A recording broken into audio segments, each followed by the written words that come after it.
Bonjour à tous, dans cette vidéo je vais customiser 3 hauts que j'ai trouvés sur Vinted à très bas budget. Pour en savoir plus, je vous renvoie au haul que j'avais tourné il y a 2 ans. Alors oui, ça fait déjà 2 ans. Je vais vous expliquer rapidement pourquoi j'ai mis 2 ans à tourner la vidéo. Vous allez voir que le troisième haut est assez long à broder et donc par rapport au moment où j'ai commencé à filmer tout ça, je me suis rendu compte que la vidéo ne pourrait pas être prête avant l'automne et je trouvais ça ridicule de sortir une vidéo sur des t-shirts en plein automne.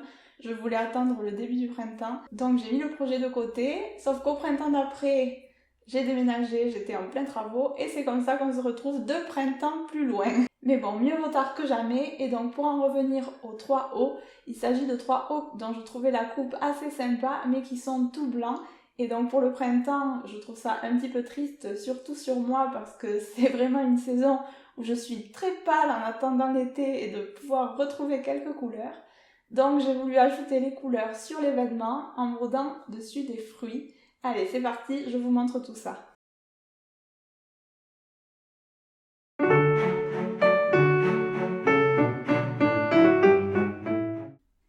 Le premier haut est un chemisier sur lequel j'ai voulu broder des petites fraises des bois.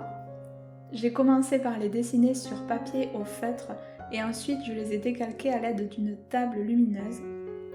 Je les ai voulues volontairement éparses et de petite taille et toutes différentes pour avoir un rendu naturel et pas trop chargé. Au niveau technique de broderie, j'ai simplement utilisé un passé-plat au fil rouge pour les fruits. J'ai pris un fil mouliné étoile car ils sont brillants par endroits et je voulais que cela évoque les pépins.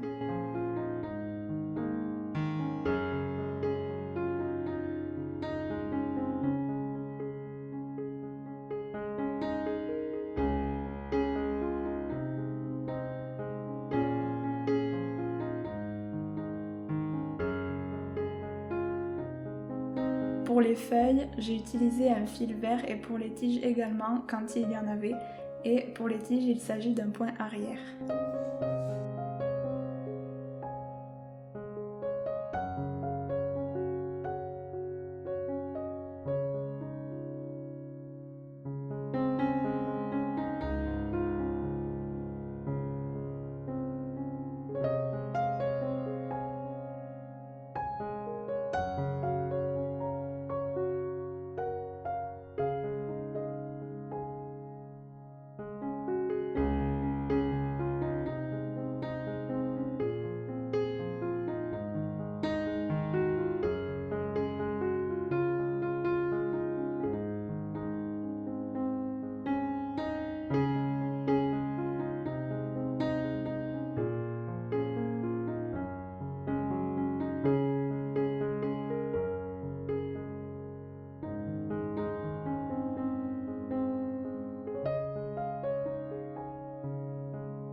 Le deuxième haut est un débardeur à volant. J'ai voulu broder des cerises, là encore toutes différentes ou presque, parce que je n'aime pas avoir trop de motifs qui se répètent de manière systématique.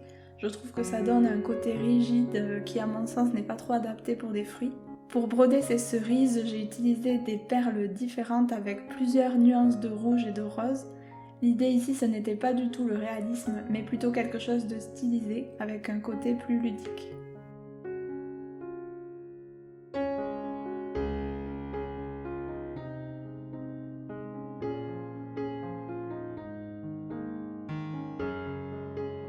Pour les tiges, j'ai utilisé là encore un point arrière.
Le troisième haut est un top sans manches, légèrement évasé.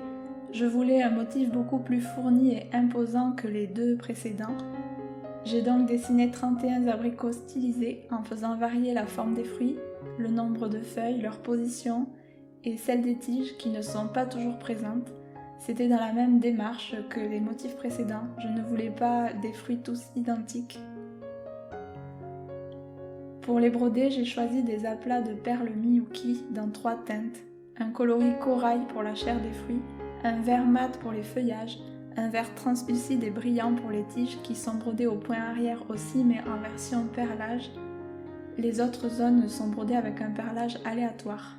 Chaque abricot a nécessité en moyenne 1h30 de travail selon le nombre de feuilles, donc pour 31 abricots, ça fait quand même 46h30.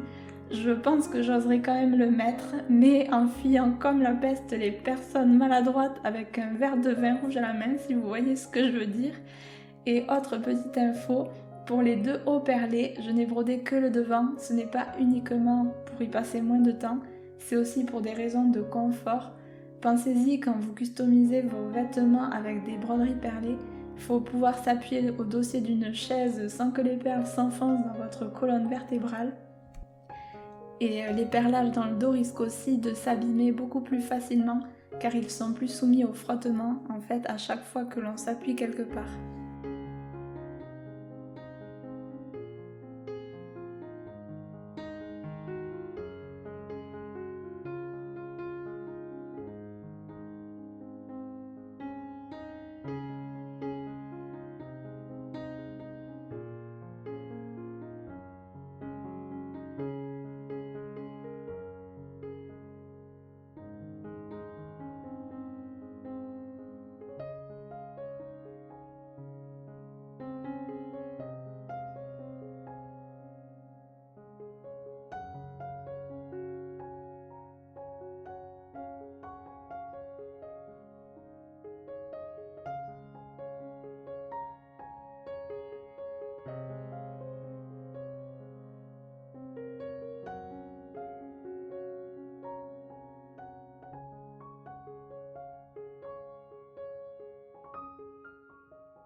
Avant de terminer la vidéo, je voulais vous expliquer comment j'entretiens les vêtements brodés, comment je les lave, si jamais ça vous intéresse de customiser vous aussi vos vêtements. Je n'aime pas du tout me compliquer la vie, donc oui, je les passe en machine à laver. Par contre, je respecte 2 petites précautions. La première, c'est de les laver à 30 degrés maximum. Et la deuxième, c'est de les mettre dans un sac pour la machine, un petit peu comme ceci. Ça évite que les broderies subissent trop de frottement en étant beaucoup tournées et retournées dans tous les sens dans la machine. Et ça va aussi éviter que les broderies puissent s'accrocher à des éléments présents sur d'autres vêtements, comme par exemple des boutons ou des crochets de soutien-gorge. D'ailleurs, les soutiens-gorge, je les mets aussi dans un sac comme ça pour être sûr que ça n'arrive pas, parce qu'il suffit que le crochet se glisse sous un fil et que ça tire avec les mouvements de la machine pour complètement détruire la broderie. Mais en respectant ces 2 principes, je n'ai jamais eu aucun souci avec aucun vêtement brodé. Évidemment, je parle là de vêtements brodés avec des matériaux comme le fil traditionnel DMC et les perles. Si vous utilisez des matériaux métalliques, vous ne pourrez pas laver à l'eau vos vêtements. Voilà, c'est tout pour cette vidéo. À bientôt, bye!